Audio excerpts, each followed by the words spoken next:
Eu sou Luciano Candizani e trabalho com fotografia documental. Eu sou um contador de histórias com imagens.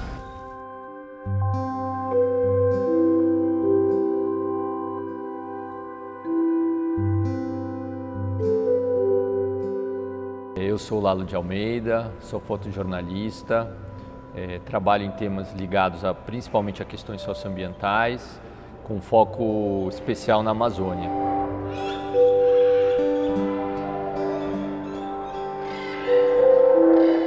Eu sou Éder Chiodeto, curador da exposição Água, Pantanal, Fogo.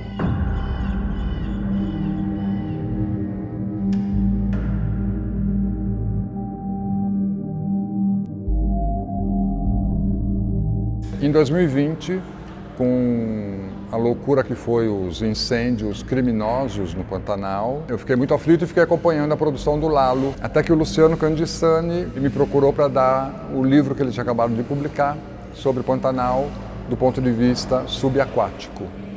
Quando eu vi o trabalho do Luciano, na hora eu falei, precisamos juntar os dois.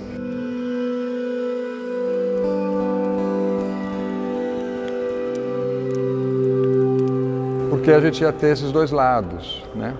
O trabalho do Luciano é de uma qualidade extrema, tecnicamente, poeticamente falando, é o olhar de um ativista, de um apaixonado por essa região, e o olhar do Lalo não é menos contundente. Ele fez fotografias sob altos riscos, inclusive, né, para poder trazer para a sociedade, naquela época, em 2020, os problemas todos que a gente estava enfrentando.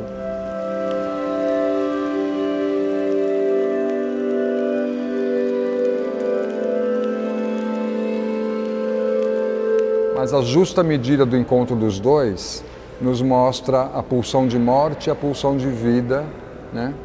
Mas, sobretudo, o quanto a gente pode trabalhar como sociedade para repensar o que nós estamos fazendo com o planeta.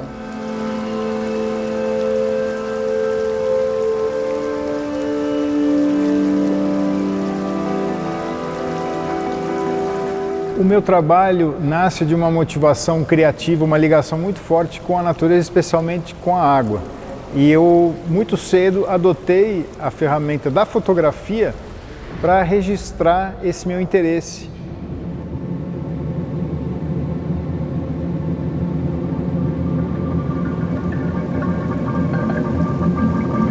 Descobrindo o ambiente, principalmente o ambiente aquático, submarino, e contando realmente essas histórias com natureza. No início era uma maneira de compartilhar um encantamento e isso depois se tornou a minha profissão. Hoje eu tenho já mais de 30 anos nessa jornada de buscar interpretações narrativas, visuais sobre esses temas que são fundamentais para mim, que é hoje especialmente a conservação dos grandes espaços naturais remanescentes, como é o caso do Pantanal.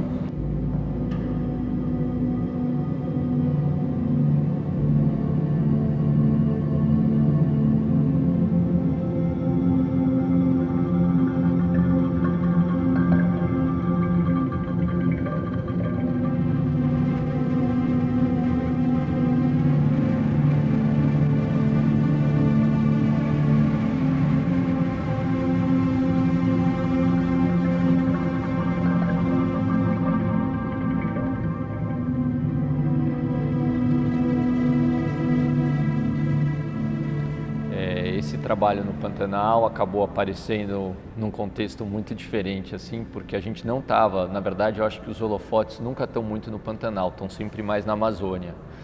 Então é onde a gente acaba trabalhando mais com essas questões socioambientais. Mas em 2020 começaram a aparecer esses temas, aliás, começou a surgir as notícias de que estavam acontecendo os incêndios no Pantanal, que os focos de incêndio estavam fora de controle e muito fora de época, já no final do período das chuvas.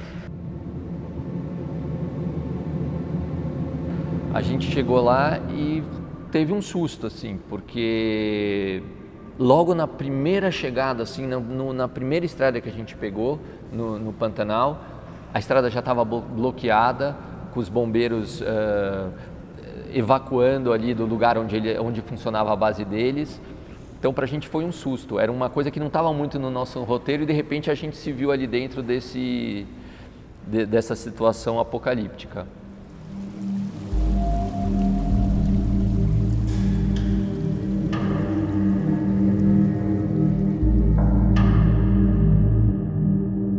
Inclusive, quando o Éder me convidou, né, para fazer a exposição junto com o Luciano, eu fiquei pensando, nossa, será que eu tenho 40 fotos? O Luciano está há 10 anos fotografando, né, um trabalho de longo prazo, profundo, etc. E, na verdade, o meu trabalho era um trabalho de 4 semanas. Mas eu acho que no final, por mais que sejam trabalhos antagônicos, né, o Luciano mostra, né, a exuberância, a beleza do Pantanal, essa relação dos bichos com a água e tal, e o meu trabalho é trágico, né, mostra as consequências da degradação, né, causada pelo homem. Elas, apesar de serem antagônicas, eu acho que as imagens conversam muito bem.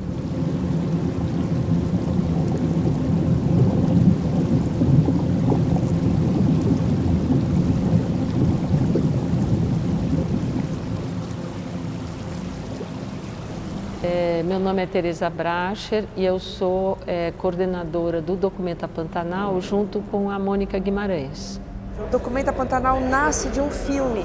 Em 2019, 2018, 2019 a gente fez um documentário no Pantanal chamado Ruivaldo, o Homem que Salvou a Terra, que tem direção do Jorge Bodansky e do João Farcas. Nossa fazenda era uma fazenda e virou um sítio. Agora já está quase uma chácara, porque só está salvo onde eu coloquei terra.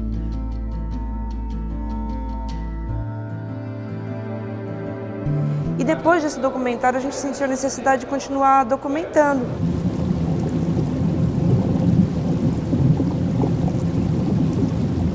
E essa que é a missão do Documenta, né? É documentar, mostrar as belezas e mostrar os problemas, mostrar as ameaças.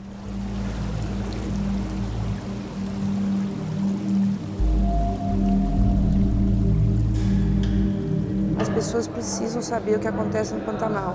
E o que acontece no Pantanal? O Pantanal é maravilhoso, é lindo. Uma vez que você põe o pé lá, você vai querer voltar todas as vezes. Mas o Pantanal tem 2 problemas muito delicados. Um deles é o assoreamento dos rios. Todos os rios do Pantanal estão assoreados.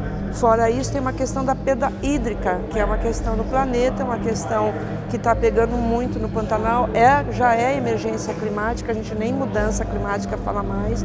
É emergência climática atuando no bioma.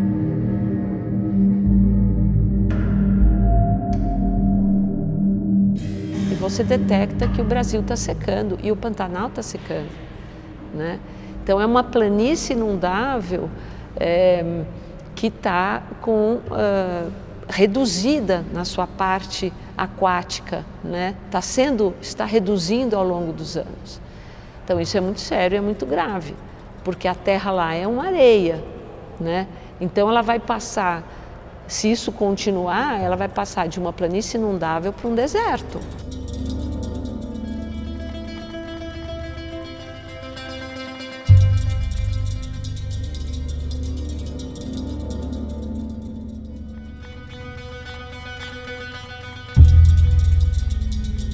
Você nunca vai proteger o que você não conhece, então eu acho que as pessoas estão conhecendo as belezas e os problemas, né?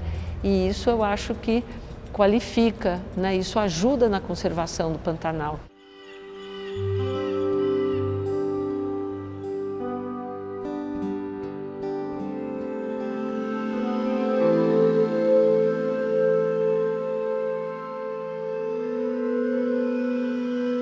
Os meus grandes prazeres desse território da curadoria, da edição de livros, é justamente pensar a edição das imagens, no sentido de fazer vizinhanças, no sentido de criar encontros onde 2 imagens, quando elas realmente se encontram, se abraçam, elas geram uma terceira instância, né?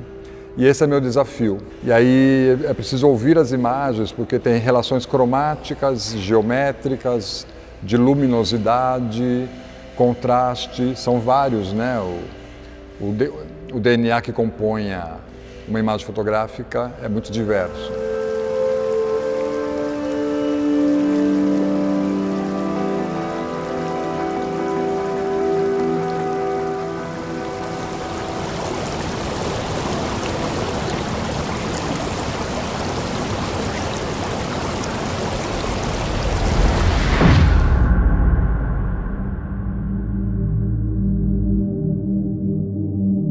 Tem algumas imagens que são marcantes para mim nessa cobertura, mas talvez uma das que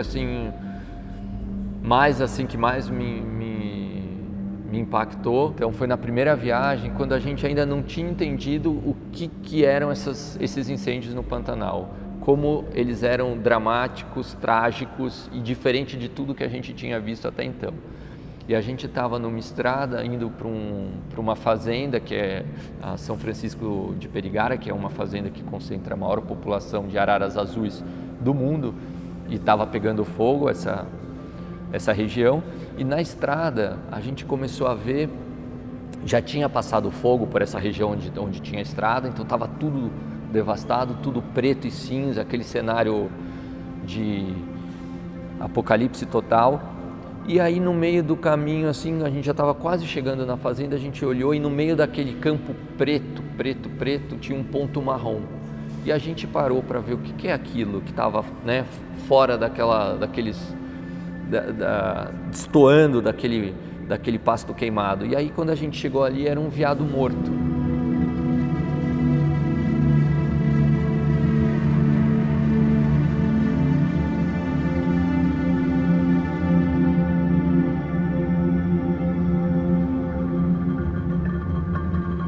Mais para frente já tinha um bando de macacos prego, também uns 20 macacos pregos, uma família com filhotinhos e tal, todos carbonizados embaixo de uma árvore.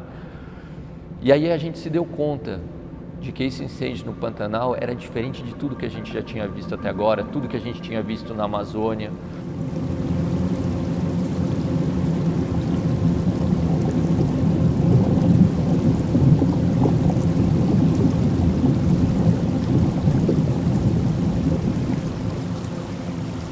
Quando me perguntam sobre uma fotografia especial dentro dessa série, eu sempre tenho a tendência de apontar a fotografia dos milhares de jacarés na noite do Pantanal. Por quê? Porque a primeira vez que eu fui ao Pantanal, em 1985, ainda adolescente, com meu pai, e queria ver um jacaré, era praticamente impossível ver esse animal, porque era o auge do período dos coreiros, da caça, do extermínio dessa espécie. E naquele momento, para ter um contato com o jacaré, a única maneira era saindo à noite de barco e iluminando as margens com um farolete potente.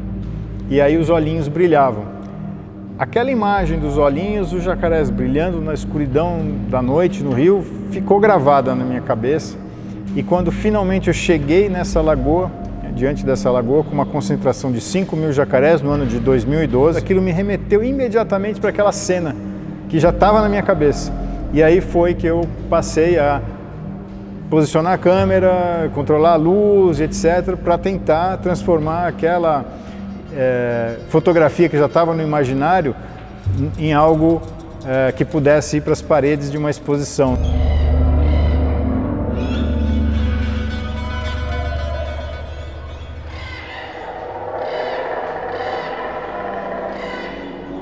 Essa exposição acontece, desde o início eu pensei, é uma exposição manifesto, né? É uma exposição que tem sim o desejo de tocar o alarme. Eu sou um fotógrafo de jornal, eu vejo as minhas fotos nas páginas do jornal, eu não vejo penduradas nas paredes de um museu ou nas paredes de uma galeria. Eu acho que a fotografia que eu faço é para as páginas do jornal. Mas nesse caso aqui eu acho que faz total sentido, porque mais do que não é uma exposição artística, não vejo assim, eu vejo como uma exposição, vamos dizer assim, quase didática, uma exposição, um manifesto mesmo, né, para chamar a atenção das pessoas para o que é o Pantanal, as belezas do Pantanal, mas também as ameaças que rondam o bioma. Cada vez que a gente faz uma foto, um livro, um filme, a gente se manifesta. As fotos são muito impactantes, são muito fortes. E ela mostra justamente essa vida e morte, né? Então, eu acho que exposição manifesto é uma excelente definição para isso aqui, porque é um grito, tem um grito aqui.